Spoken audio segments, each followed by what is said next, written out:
Hey all, we've beaten the world record again for Ravenbound, full clear, all the bosses dead. It was about 20 minutes, 36 seconds. So I'm going to attempt to do another commentary over the top of the gameplay, just to explain my thoughts throughout the run. This is my first time rewatching it, as I did this run about 4 or 5 hours ago. So I don't fully remember how the run progressed. And as usual, I went with the Ulvar, Greatsword, Specialist, and Berserker, which is just the common meta at this point. It's quick and easy to get going, and doesn't require too many unique cards to ramp up. And we'll see how it goes. So again, I start at the Fire Boss, because what I really want is to hit these couple of Goblin camps early. Because what you're really looking for is the gold armor, so this Segvid's Endless Pockets. I'm still butchering that name, but either way, that's what you really want straight away. If you don't get it early, you're not looking crash hot for a completed run. And then the other thing you're still after is the stagger dice, but the stagger dice aren't 100% necessary, provided you get some multi-strike later in the run. So you could make do with just getting the armor and moving on. Again, it's very similar to every run so far, is you go after these couple of things. You hope to get a mana chest for one, because the mana you want to quickly build your armor. And then yeah, there's the couple of different spots.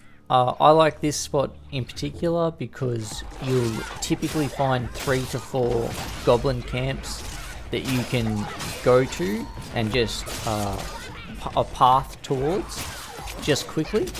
So you can hit the 3 or 4 goblin camps, hope to get the items that you want straight away, and that way you're not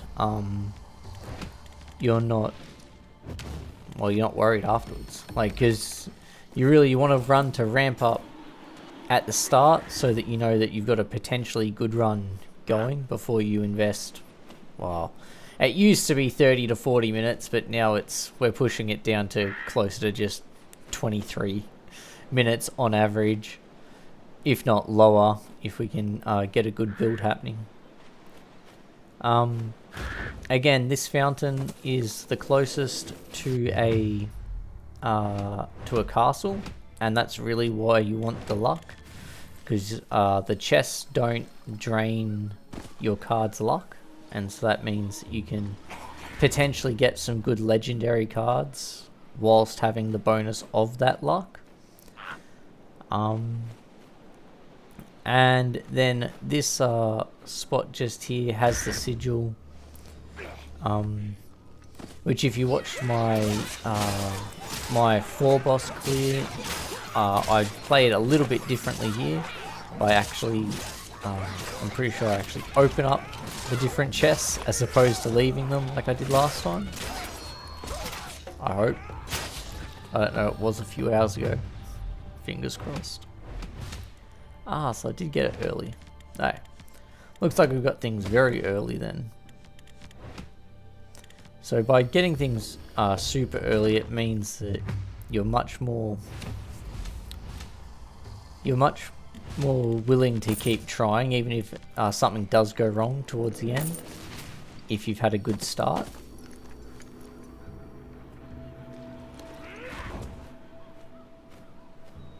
Now I'm hoping not to have stuffed up the entry this time.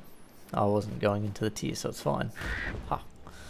I don't even think I went to a tier in this run in the end, because now with the being able to hit the chests up, as well as the bonus mana from the obliteration of the different bosses, you can actually gather enough mana to survive. Again, in the Goblin Castle, the potted riches either spawn at the front or the back end, and so they're actually, it's a very easy spot to spot where they are because of the well, because they can only be in two spots, either at the front of the castle or behind the castle. If they're at the front of the castle, that's great because you've got a nice easy way you can see where they are. And then if you've got them at the back of the castle, there's also a raven tower to quickly raven yourself back. I'm not sure that's the correct terminology. I've now got everything unlocked, I think, after this run, so I don't think this is the run that I had everything completely unlocked. But the urns start to give you a heap of money, or easy money. Now, because I had the 2 items that I needed, I didn't bother to open up any other relic slots because I didn't see the need. Same with I didn't bother to go back to the couple of other chests that you would normally go for. Again, this is just trying to find places in which you can save a little bit of time, because it's not necessary to build your damage up in its entirety, I guess. I didn't. Oh yeah, that was a jump to check where the pots of gold or potted riches were.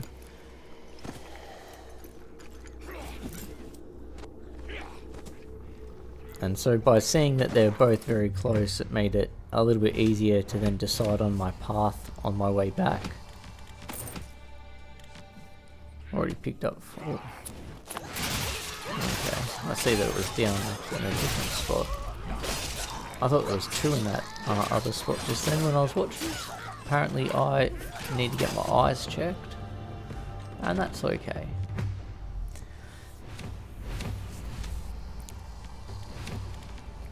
So again, hitting the urns as I go. I'd seen that it was just down below me, so that's why in a moment I jumped straight to go down towards it.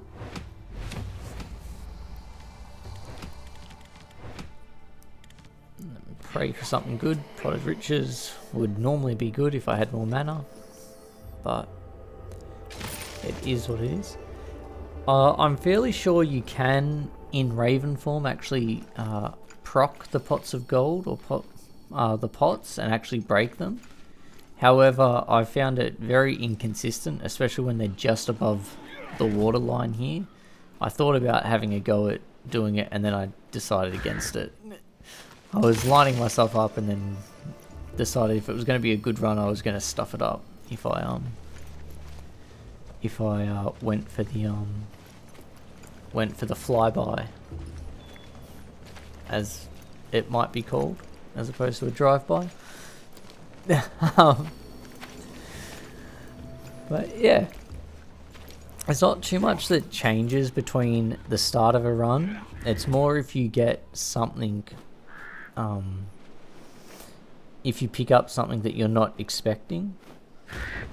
I have looked at a few different ways to try and make this quicker, and I do think that if you swapped out the Berserker, you could potentially do it a lot faster by taking guaranteed multi-strike with the 1,000 cuts trait, but I find that I will take too much damage in that situation, and I'll be fine up until getting towards the Betrayer, or actually it's probably more the Troll King. I find the Troll much harder than the Betrayer. And so I've decided at the moment to stick to Berserker. Stick to what I know. While it ain't broke, why bother fixing it, basically. Same with why we continue to use the Uvar. If they do ever add a perk for turning invisible, not invisible, why did I say invisible? Doesn't even make sense. For turning into your Raven form from wherever you want, that potentially could make humans a better class. Because the thing that would make a human a better choice from a speedrun standpoint is that with the stagger dice and the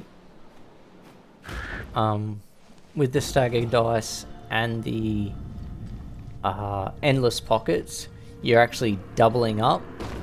And you can see me fat finger there. I don't know why I clicked my F5. Either way, you can see that I have not cleared the second warden yet. I think I end up just waiting until I clear the third one before I click it again now. I think for some reason I thought that it was I hadn't clicked it the first time, but that's what will happen when you suddenly like, oh, this is a good run, and you freak out and you're like, ah, yes, click more buttons. Yeah, so the human I think potentially has the best chance because you would be getting more bang for your buck when dismantling cards, as you'd get 50 gold as well as 10% damage if you're using the armor, as opposed to the Ulvar who you just get 10% damage to your weapon.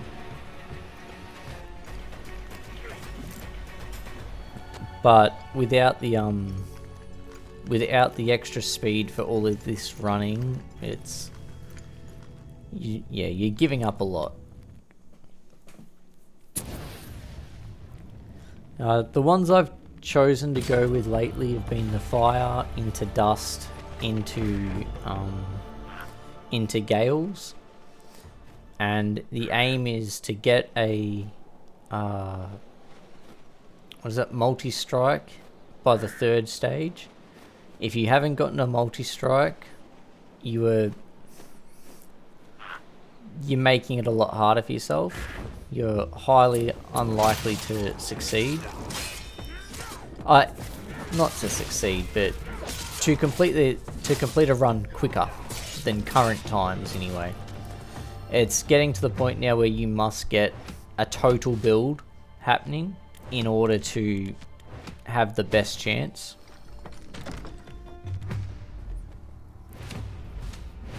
And so here I took the second Skull Basher's dice because I didn't have mana anyway for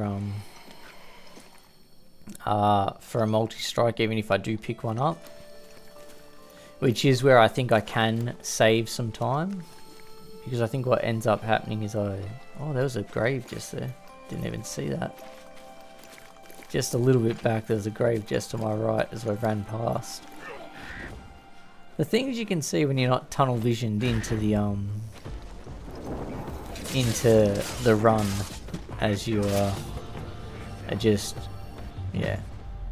hyper focused. So I've got it, but I've got no space to put it, and I've got no mana to put it with.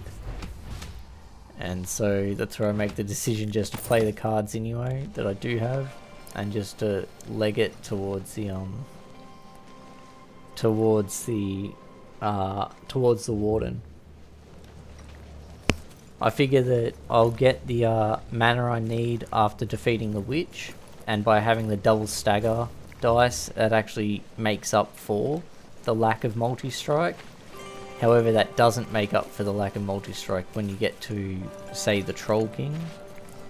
So the aim is to get to the Troll and have swapped out to a multi-strike, or better yet, pick up an unlock relic slot from the gold chest that the witch will let you open.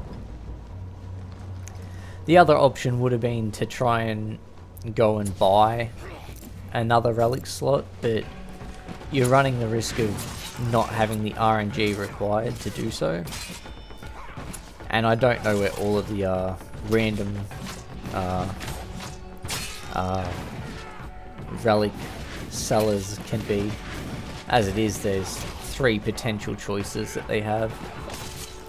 But again, a multi-strike from this boss onwards, that would be the ideal, and that would give you potentially the sub 18 run.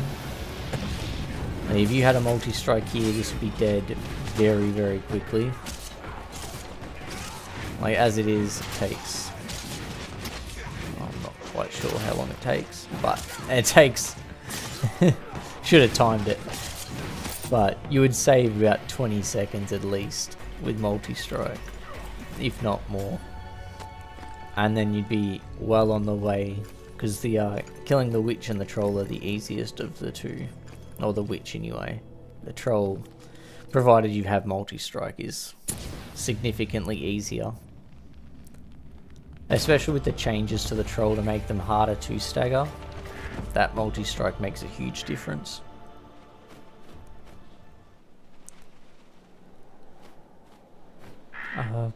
Yeah, so now, like I was saying, I was trying to, fingers crossed, hope to get the relic that I want, or the unlock of the relic.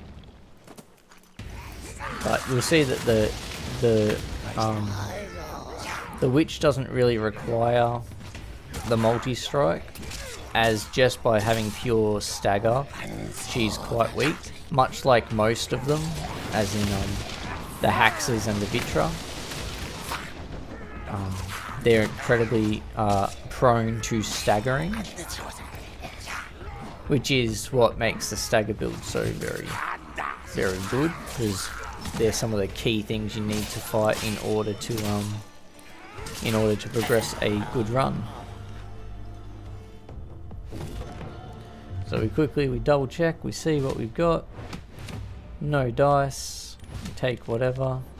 We quickly ditch the these stagger dice and we just go with it. What I could have done there is used my extra weapon upgrades. So I had 2 of them there, and perhaps I should have. It would have made this next fight a little bit quicker. I'm not sure if I do it before the fight or after. I know I definitely do it before the boss, or the betrayer, but we'll find out in a minute whether or not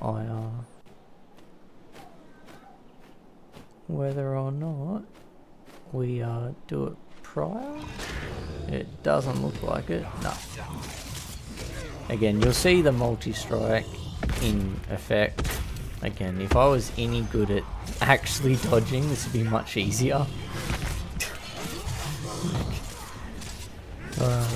Yeah. I feel like if I was mechanically a lot better at this, these would be much faster. I do find that that's the attack. Oh no, and I think I get hit every single time here. I'm just not very good at the elements of what you're supposed to be good at in this game, which is yeah, what makes things a little bit tricky. But again, having all the extra mana and having that the health, so that's another thing I like to keep, is the health close by. Yeah, so what I really should have done is just used everything before that fight. Would have been a little bit quicker. But again, at this point I'm like, oh yep, sub 20 maybe, but not quite, because there's still the fly time. But yeah, the aim is there's sub 20 is definitely on the cards. If you had a little bit more multi-strike, so this is where, if it was the death by 1,000 cuts, the build would be perfect. So if you had this build as is, and instead had the perk death by 1,000 cuts, and we're good at dodging, so if you were a much better dodger than I, then you would be fine. Whereas often what I found was when I ran death by 1,000 cuts, it was that troll fight, as you just saw. I just face tank it and hope for the best. That's not an option when you've only got 200 health, or 250 health, I think is what the current max is. And even if you have even if you've spent money on or mana on armor, you've then given up something else. So unless you're doing a long play, the armor doesn't help a significant amount. Maybe if you had the troll armor, but even then your you're expecting a lot, because you then give up all your damage just to have the armor.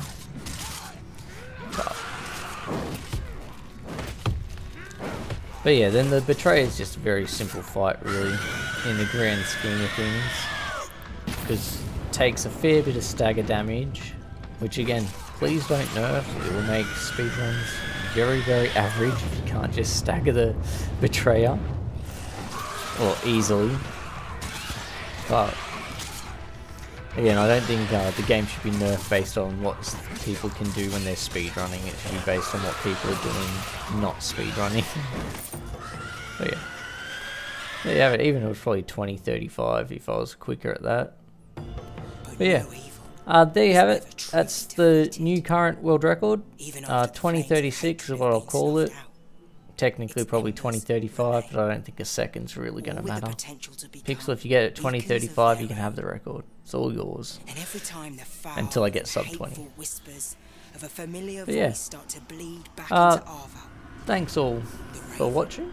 If you, again, enjoy the commentary like this versus the music, let me know. And as always, until we're sub 20, I'll see you again whenever.